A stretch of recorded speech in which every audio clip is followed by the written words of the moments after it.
ping pong back and forth, and we'll go ahead and get started. Absolutely. Many disruptive innovators utilize cutting-edge technology to completely change the face of a business or how work is done. Examples include the iPhone, digital photography, streaming video. What barriers exist in the healthcare industry that limit disruptive innovators, and how can those be overcome? It's a great question. I think one of the challenges that I have seen within healthcare specifically is we're scared to take risk, because those of us that have sort of ascended into roles of leadership, we were nurses at the bedside first and foremost. And so safety and dependability and predictability are sort of part of the core of who we are.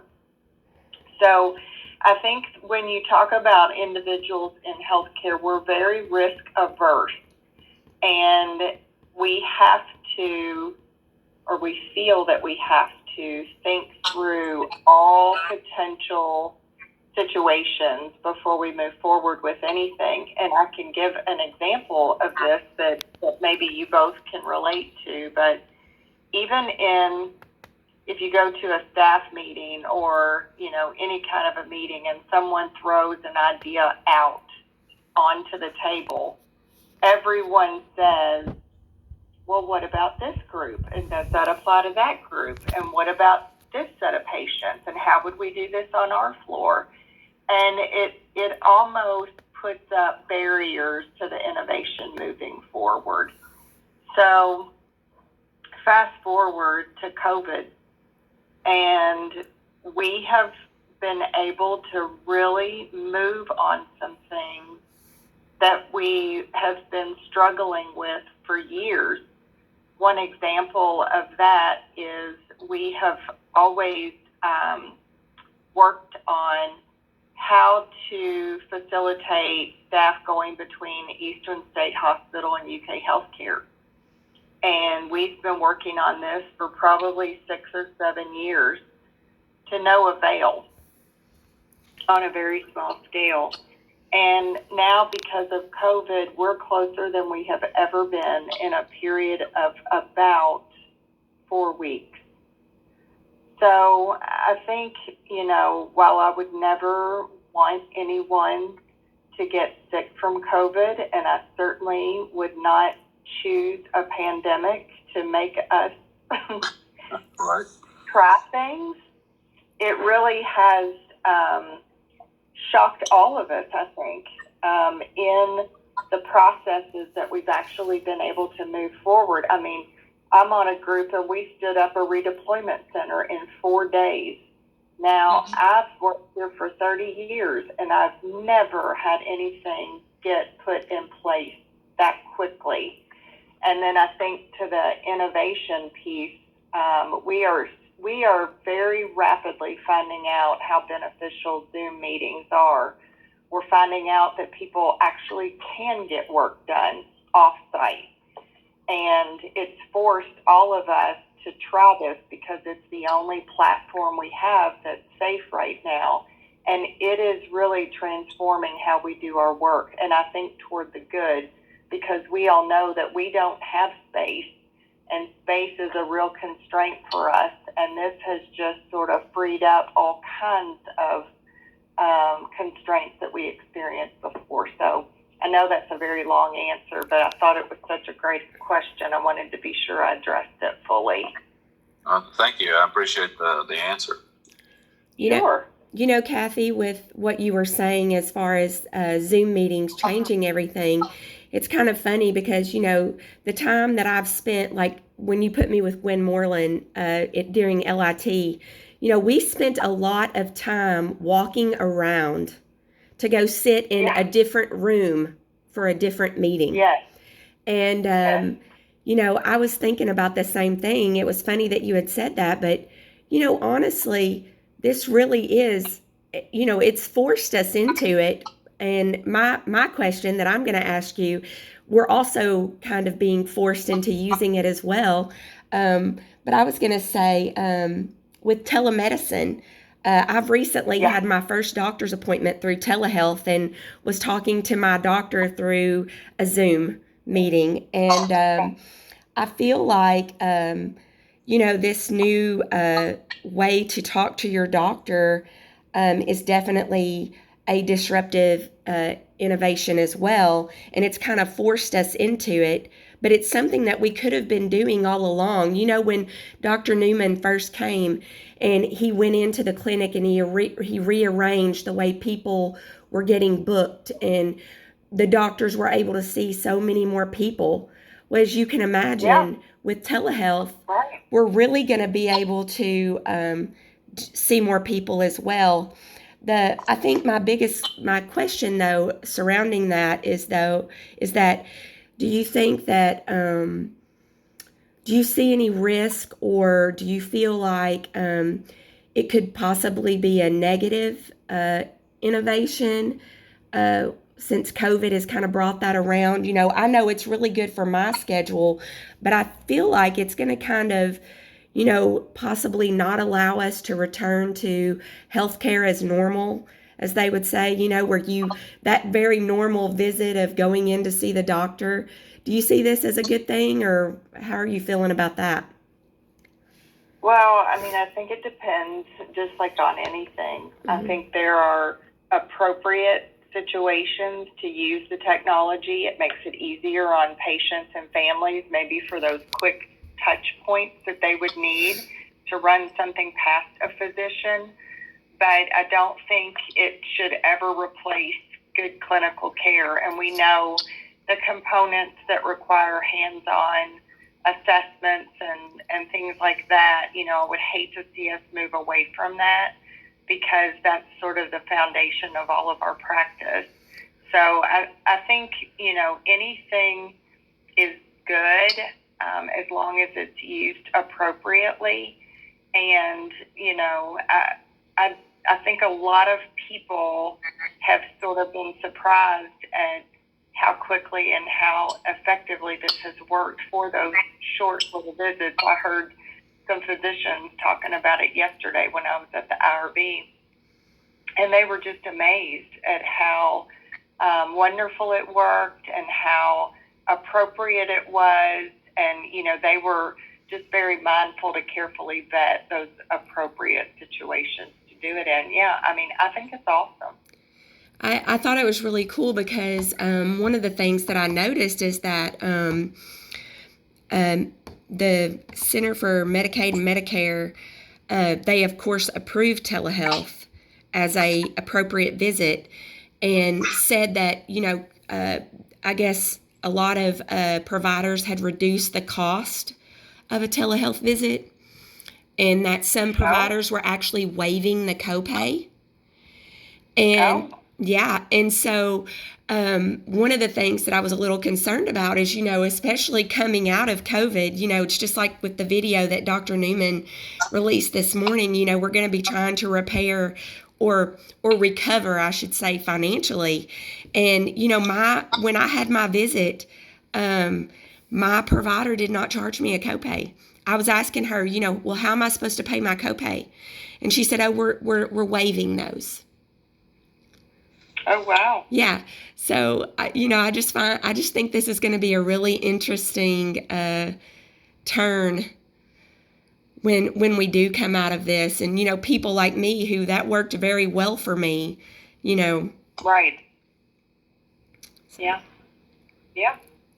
Well, even outside of the traditional healthcare settings, I've done my practicum this semester in Jefferson County Public Schools, or at least until they were shut down. But, just real quick, they've got 30 some odd nurses, including 6 advanced practice nurses, to take care of roughly 169 schools.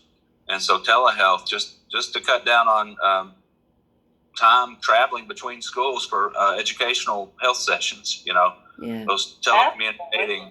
I mean, it's just it's a great idea. It's a great resource, and hopefully coming back into school, they'll be able to utilize that some.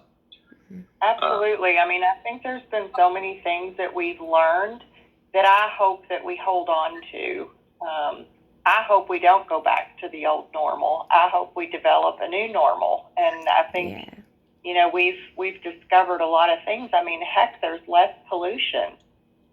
So even for the world, you know, there are some real positives with us sort of changing how we do some things. Right. So obviously, you know, as we've sort of premised, we're dealing with the biggest disruptor of our lifetime. Yeah. So can you discuss your impressions of the current human condition, both inside and outside of healthcare?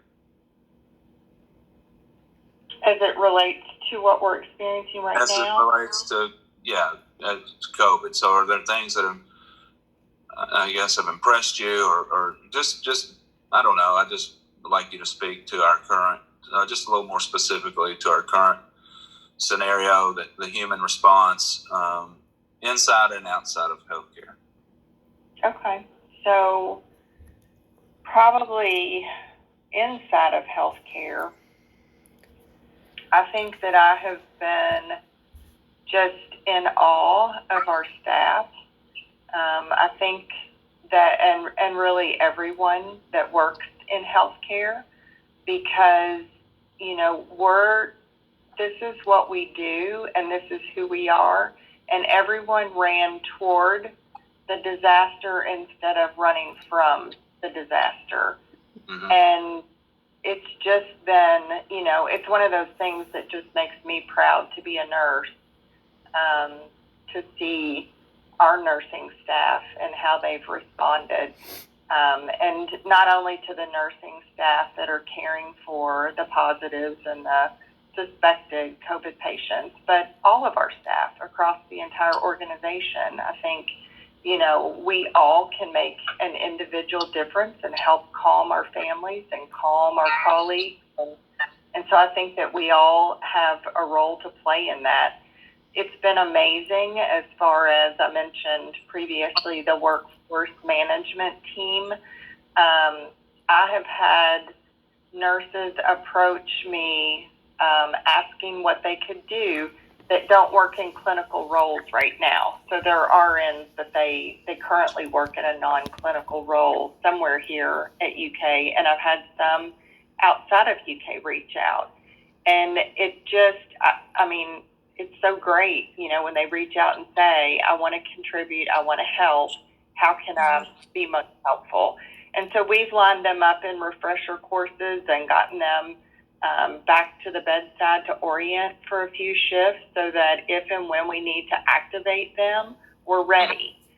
So that to me, I think has been the best. I also think this entire situation has been just very mentally taxing on everyone because, you know, we've not really had the influx of patients, thank goodness, but we've had to think through every scenario. Right. So, you know, went through the period of time of thinking, oh my word, how in the world are we going to care for these patients, deal with the influx that will come, standing up a field hospital on campus, it's still over there with 400 beds in it that I just went and saw yesterday, and planning refresher courses and changing all of our trainings to 10 people or less. And so we had to turn all of that on a dime. And then we have to watch the data. So everyone's been watching the data. Everyone's been reading Dr. Newman's note, which how long have we tried to get people to read a central message? And now they are. So everybody's looking for information. Everyone is putting the practices into place quickly. And all the while worried about being pulled to another unit, being pulled to another floor, being pulled to another pavilion. And what would that mean for their practice, for them? They were nervous. And now we've flipped again because we don't have the influx and we don't have units and clinics that have patients right now. So now we're looking at redeploying staff into other roles, and do they have roles that we can redeploy them to, or, sort of the impact of that is just the exact opposite of what we went into all of this facing. So very much uncertainty, and I think that can be especially mentally draining inside of healthcare. Outside of healthcare, I think, our communities are frightened. I think some people really get it and they are so worried about it, and other people still think it's just not that big of a deal, or they're not at that big of a risk. I think young people thought that it wasn't something that they particularly needed to worry about, so they continued to get together and gather. I looked at the grocery store. I think about 30% of people last weekend were wearing a mask. And I've also seen a lot of lay people handling all that stuff very inappropriately, and I'll offer my husband up as a prime example. He works at Kroger's, so he's there every single day.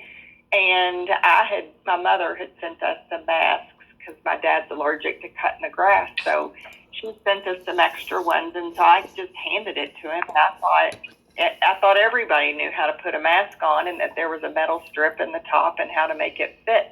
He had no clue. So he was getting frustrated, and then I looked at him and realized what was happening and had to give him a little tutorial on it. But the non-clinical people have no understanding, and we've just thrown out this PPE to them and said, here, wear a mask out in public, and they really don't know what to do with it or what best practice is. Right. Sort of like when they wear the gloves and they touch everything and then touch their face. Right. You're kind of like, well, what purpose did that serve?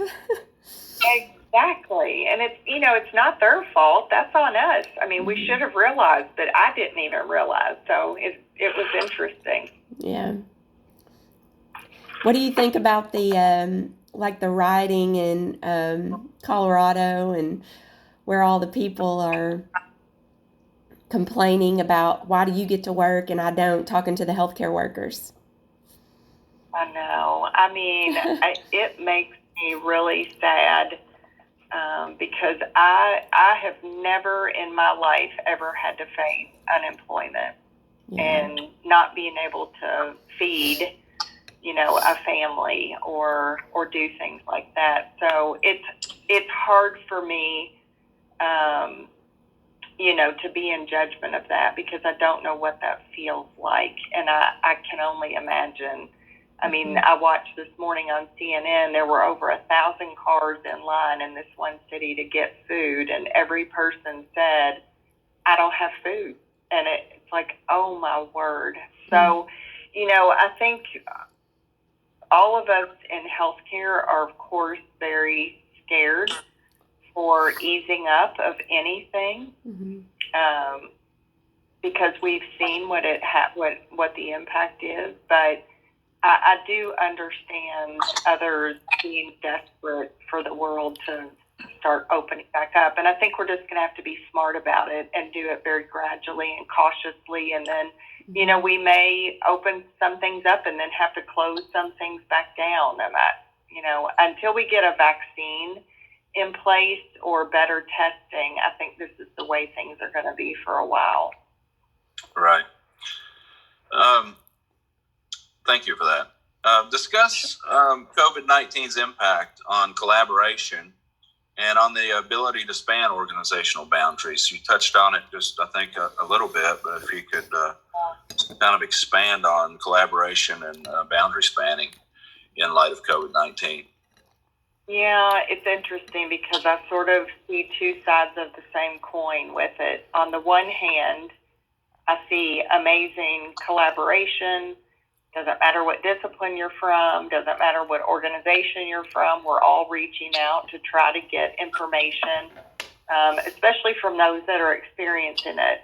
We've gotten a lot of information from listservs that have told us about how they're staffing these patients, how they're sort of doing the team nurse model, that was how we sort of structured ours, was through benchmarking with other organizations and what would be an appropriate number of patients to a team type of structure. It also was really important to me from the aspect of nursing practice that, you know, you've heard the statement, practice to the top of your license. Well, my statement going meeting to meeting was, we want them to practice to the top of their experience. And that's important because during crisis times, it's not the time to be learning anything new. And we need them to do what they do every day in a layered team approach. And so communication, you know, we know communication is the foundation and the key to everything. So it was, you know, kind of making sure that we're all communicating with each other and that we have this cohesive thought that we're moving forward with. The other side of that is, I have seen, and I think it's because people are worried and stressed, I have seen, you know, that individuals can have a shorter fuse, you know, and there has been sort of conflict that can show up that, you know, I mean, it's real world. And I think, you know, everybody at the end of the day, at the start of the day, at the midpoint of the day, everybody's trying to do a good job. And sometimes, you know, I think the anxiety shows up and kind of takes over in that moment. But for the most part, I have only seen, you know, really good teamwork and everybody looking at this and saying, you know, is this going to work? Am I thinking of this the right way? Because none of us have ever faced something like this before. So it's important for us, I think, to stay humble and not think, you know, that we have the answer, but we may have a feasible approach. Right. Do you have just a few more minutes for one more I question? do, yeah. Okay. I noticed it was 1:30, and I know I just didn't want to go over our time and cause you to not be okay with something else. No, I appreciate that, but I'm fine. Well, I haven't had an opportunity to congratulate you completely on your promotion that you got. Oh, So congratulations. That was really awesome. well, thank you. Yeah. I was like, it was Get so to do funny. I'm everything like, else. she's my person. They're like, you're so lucky. But I just wanted to say congratulations. And then also, what is the, well, obviously, besides COVID, what is the greatest challenge you've faced in this change of position? Like just with, you know, whether it's ethical, human resources, political, whatever it is that you want to talk about. That's a good question. You had really good questions. I love this. It makes me think about something, you know, a little bit differently. That's a really good question. Of course, I think probably the most challenging thing, because what I did, my previous position as the director of nursing practice and professional development, I kept all of that and then took the AC&E position for Children's Hospital and Women's Services and combined it all into one role. Which is a lot. Which I love. Yeah. I mean, everything. And the reason I did it is because I love everything so much. I just couldn't see not being able to work with the departments that I absolutely love and believe in and all of that. So it's just been an amazing opportunity for me. Within that, though, I do think it can be very difficult to function in leadership structures where it's sort of a matrix structure. And I don't have a matrix in a reporting fashion, but I have a matrix in that it's myself for nursing, and then we have an administrator, and then our ACMO. And so the three of us are sort of leading the work in Children's Hospital Women's Services. And so that can be challenging because, you know, we each have our own respective areas of work. And then the important thing is, you know, to try to keep everybody plugged in. And then the administrative person has their team of people. I have my team of people. Of course, our ACMO has his providers. And in Children's Hospital and Women's Services especially, we're probably the most cohesive groups and get along really well. I feel like we are highly functioning, but it is difficult because you can hear about something and you're like, okay, this is the first I'm hearing about that. I didn't know anything about that. And then you try and find out. And you just have to get down to, again, this is my true north, is that we're all trying to do a good job. Mm-hmm. And we just have to give each other grace and figure it out and move forward. So I think that's important when you have structures like we have. I do think here at UK we have a lot of layers. In magnet organizations, they encourage a flat structure, and there's a reason for that. And it's because, you know, the messaging becomes a little easier if you have not as many layers to go through. But if you think about us here at the hospital, we do have a lot of layers to go through. Yes. I agree with that. And I think sometimes you think you know which layer you're supposed to go to, and you're totally wrong. Yeah. You know? Yeah. Yeah. So. And it's all good. I mean, I don't think there's any technically wrong approach. I think sometimes it may take you more time to get to where you needed to go, which can be kind of frustrating. But if we're all working together, then we just connect you to who you need to be connected to, and life goes right on. But I think it's important, and I really do I think the most important skill someone can have is to be a good, effective communicator. Without that, I think people struggle in roles of leadership. I'm in complete agreement with that. And actually, you can ask Deborah Hampton. One of the reasons that I chose you is I said, I need to spend lots of time with her because her communication skills are off the charts. Well, you're very sweet. Even, thank you for that. Even when I asked you about the protesting, I wasn't shocked to hear your opinion of that because the other day, you know, when they were showing the videos or whatever, some people were very appalled and they were like, you know, here we are, we're putting ourselves in danger. And it was just kind of funny, you know, to turn around and say, but can you imagine not being able to work and feed your family? You know, yeah. It's just, I think one of the things that I've always noticed about you is you're always able to turn the coin and see the other side. And I appreciate that about you. So. Well, thank you, Monica. I think it's important. I